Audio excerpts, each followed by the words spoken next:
Pensée du jour numéro 19. Regardez en vous. Voici un aide-mémoire tout simple. La prochaine fois que vous êtes énervé par votre conjoint, un ami, un collègue ou un client, que vous êtes tellement en colère que vous en tremblez, vous criez des stupidités. Alors au lieu de crier « je te déteste, tu me rends dingue, c'est ta faute si je me sens comme ça », essayez de formuler quelque chose du genre « pourquoi est-ce que je réagis comme ça ? D'où cela vient-il en moi ?» Vous pouvez également essayer des phrases du style « cela remue quelque chose en moi »,« cette situation me fait souvenir de quelque chose », « c'est curieux, je me demande d'où cela vient ». Vous pouvez dire « je suis vraiment en colère », mais sois sûr que cela n'a rien à voir avec toi. Ainsi, vous prenez du recul. Vous n'exposez pas l'autre personne à votre colère. Vous vous mettez à l'écart et vous vous demandez « pourquoi est-ce que je réagis ainsi ? Qu'est-ce que cela m'apprend sur moi ? Que puis-je y faire ? Qu'est-ce qui est touché en moi ? N'oubliez pas, la cause de mon émotion n'est pas celle que je pense. » Et regardez en vous. Je vous propose un exercice. Regardez autour de vous.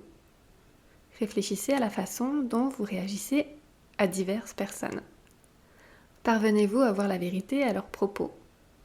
Ou êtes-vous victime de votre propre interprétation ? Exemple. Un de vos collègues est ironique, cynique et arrogant. Peut-être avez-vous peur de lui. Peut-être ressentez-vous du dégoût ou du mépris. Vous réagissez vivement aux signaux qu'il vous adresse. Vous réagissez en prenant vos distances par rapport à son langage corporel, glacial et nonchalant. Vous vous battez en retraite. Vous baissez les yeux. Vous n'êtes plus en contact avec le meilleur de vous-même. Vous n'êtes plus ce que vous êtes destiné à être. Vous êtes la victime des signaux d'une autre personne. Vous vous êtes diminué, affaibli. Vous êtes victime de votre propre interprétation de son comportement. Vous voyez et vous réagissez à ce qui est faux. Vous voyez et vous réagissez au masque qu'il porte en guise de bouclier. N'oubliez pas, je suis seule responsable de la façon dont je choisis d'interpréter ce que je vois. Vous ne voyez pas la vérité concernant cet individu. L'ironie et l'arrogance sont toujours une expression de peur. La vérité est que son ironie et son arrogance sont des messages qu'il vous adresse concernant sa peur. Elles sont son moyen de défense. Elles sont le masque qu'il porte, le jeu qu'il joue, la défense qu'il érige. Il a appris autrefois, peut-être enfant, à les utiliser chaque fois qu'il se sentait menacé, afin de survivre. Tout ce que vous voyez est un appel au secours, une supplique, une prière demandant de l'aide. Aimez-moi. Vous le voyez, votre nouvelle façon de regarder commence à opérer. C'est facile dans un cas aussi clair que celui-ci.